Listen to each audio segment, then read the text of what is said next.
ದುಡಿದ ಜನರನ್ನು ಹೊಟ್ಟೆಗೆ ಹೊಡೆಯುವುದು ಸ್ವಾಮೀಜಿ ಕೆಲಸವ? ಅದು ಯಾವ ಕಪಟ ಸ್ವಾಮೀಜಿ ನಾವು ಅರ್ಥ ಮಾಡ್ಕೊಳ್ಬೇಕು. ಅಂತ ಸ್ವಾಮೀಜಿಗಳು ಇವತ್ತು ಕಪಟ ವೇಷ ಹಾಕೊಂಡು ಬಂದು ಉತ್ತರ ಪ್ರದೇಶವನ್ನು ಆಡಳಿತ ಮಾಡ್ತಾ ಇದ್ದಾರೆ ಅಂತ ಹೇಳಿ ನಾವು ಅರ್ಥ ಮಾಡ್ಕೊಳ್ಬೇಕು. ಆ ಗುತ್ತಿಗೆ ಆಧಾರದಲ್ಲಿ ಕೆಲಸ ಮಾಡುತ್ತವರಿಗೆ ಮೊದಲೇ ಭದ್ರತೆ ಇಲ್ಲ, ಅವ್ರಿಗೆ ಯಾವುದೇ ಸವಲತ್ತುಗಳಿಲ್ಲ.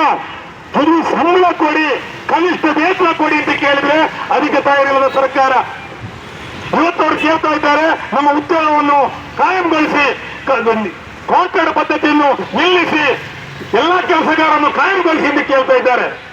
ಆ ನ್ಯಾಯಯುತ ಬೇಡಿಕೆಗೆ ಬೆಂಬಲ ಕೊಡೋದು ಬಿಟ್ಟು, ಅವರ ಬೇಡಿಕೆಯನ್ನು ಈಡೇರಿಸಲು ಬಿಟ್ಟು ಅವರ ಹೋರಾಟವನ್ನು ಹತ್ತಿಕ್ಕಲಿಕ್ಕೆ ಹೊರಟಿದೆ ಈ ಬಿಜೆಪಿ ಸರ್ಕಾರ ಅಂತಾದ್ರೆ ಈ ಬಿಜೆಪಿ ಯಾರ ಪರವಾಗಿ ಆಡಳಿತ ಮಾಡ್ತಾ ಇದೆ? ಕನಿಷ್ಠ ಕೂಲಿಯನ್ನೇ ರದ್ದು ಮಾಡಿದಂತ ಸರ್ಕಾರ, ವೇತನ ಪಾವತಿ ಕಾಯ್ದೆಯನ್ನೇ ರದ್ದು ಮಾಡಿದ ಸರ್ಕಾರ, ಈ ಬೋನಸ್ ಕಾಯ್ದೆಯನ್ನು ರದ್ದು ಮಾಡಿದ ಸರ್ಕಾರ, ಈ ಬೇರೆ ಬೇರೆ 29 ಕಾನೂನುಗಳನ್ನು ರದ್ದು ಮಾಡಿದಂತ ನರೇಂದ್ರ ಮೋದಿ ಸರ್ಕಾರ ಇದಕ್ಕಿಂತ ಏನು ಕೊಡಬಹುದು? ಈ ಬಡ ದುಡಿಯುವ ಜನರಿಗೆ ಕನಿಷ್ಠ ಕೂಲಿ ಕೊಡ್ಲಿಕ್ಕಿಲ್ಲ ಸತ್ಯವನ್ನು ಅರ್ಥ ಮಾಡ್ಕೊಳ್ಬೇಕು. ಅದಕ್ಕಾಗಿಯೇ ನಾವು ಸಿಐಟಿ ಮೊನ್ನೆ 1948ರಲ್ಲಿ ಈ ಕನಿಷ್ಠ ಕೂಲಿ ಕಾಯ್ದೆಯನ್ನು ಡಾಕ್ಟರ್ ಬಿ ಆರ್ ಅಂಬೇಡ್ಕರ್ ನೇತೃತ್ವದಲ್ಲಿ ಹೇಗೆ ಜಾರಿ ಆಯಿತು, ಅವರ ಜನ್ಮದಿನವಾದ ಏಪ್ರಿಲ್ 14ನೇ ತಾರೀಕಿನಂದು ನಾವು ಸಹಿ ಸಂಗ್ರಹ ಕೊಟ್ಟಿದ್ದೇವೆ. ಕೋಟಿ ಜನರ ಸಹಿ ಸಂಗ್ರಹ ಸಿಗ್ತಾ ಇದೆ.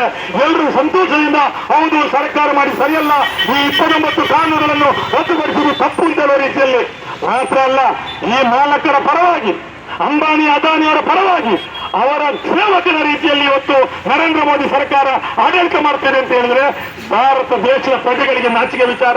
4 ಸಂಹಿತೆಗಳನ್ನು, ಕಾರ್ಮಿಕ ವಿರೋಧಿಯಾದಂತ ಕಾರ್ಮಿಕ ಸಂಹಿತೆಗಳನ್ನು ಮಾಲಕರ ಪರವಾಗಿ ತಂದಿದ್ದಾರೆ ಅಂತ ಹೇಳಿದ್ರೆ ಇದು ನಮ್ಮ ದೇಶವನ್ನು ಎಲ್ಲಿ ತಗೊಂಡೋಗ್ತಾ ಇದ್ದಾರೆ. ಇವತ್ತು ಗುಲಾಮಗಿರಿಯತ್ತ ಅಚ್ಚೇ ದಿನ ಇರುವ ಯಾರಿಗೆ ಅಚ್ಚೇ ದಿನ?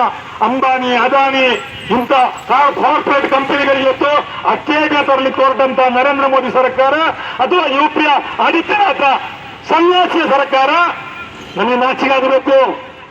ಈ ಭಾರತ ದೇಶ ಹಿಂದೂಗಳಿಗೆ ದೊಡ್ಡ ರೀತಿಯ ನಾಚಿಕಾಗಬೇಕು. ಹಿಂದೂಗಳ ಉದ್ಧಾರ ಮಾಡ್ತೀನಿ ಹೇಳ್ಕೊಂಡು ಅಧಿಕಾರಕ್ಕೆ ಬಂದಂತೂ ಸನ್ಯಾಸಿಯನ್ನೇ ಪಟ್ಟದಲ್ಲಿ ಕೂತ್ಕೊಳಿಸಿ ಸನ್ಯಾಸಿ ಇವತ್ತು ಈ ದೇಶ ಜನರ ಹೊಟ್ಟೆ ಮೇಲೆ ಹೊಡಿತಾರೆ ಅಂತ ಹೇಳಿದ್ರೆ ಆ ಹಿಂದೂಗಳಿಗೂ ಅವಮಾನ ಆಗಿದ್ದಾಗೆ ಭಾರತೀಯರಿಗೂ ಅವಮಾನ. ಹಿಂದೂ ಧರ್ಮ ರಕ್ಷಕರಂತ ಹೇಳಿಕೊಂಡು ಬರುವಂತ ಅಧಿಕಾರಕ್ಕೆ ಬಂದು ಹಿಂದೂಗಳಿಗೆ ಅವಮಾನ ಮಾಡ್ಲಿಕ್ಕೆ ಬೇಕಾಗಿ ಸನ್ಯಾಸಿಯನ್ನು ಪಟ್ಟದಲ್ಲಿ ಕೂತ್ಕೊಳಿಸುವಂತ ಬಿಜೆಪಿ ಮಾಡೋ ದ್ರೋಹವನ್ನು ನಾವೆಲ್ಲರೂ ಅರ್ಥ ಮಾಡ್ಕೊಳ್ಬೇಕು. ಈ ನಿಟ್ಟಿನಲ್ಲಿ ಉತ್ತರ ಪ್ರದೇಶ ನೋಯ್ಡಾ ಕಾರ್ಮಿಕರು ಮಾಡುವ ಹೋರಾಟಕ್ಕೆ ನಾವು ದೊಡ್ಡ ರೀತಿ ಬೆಂಬಲ ಕೊಡ್ತೇವೆ.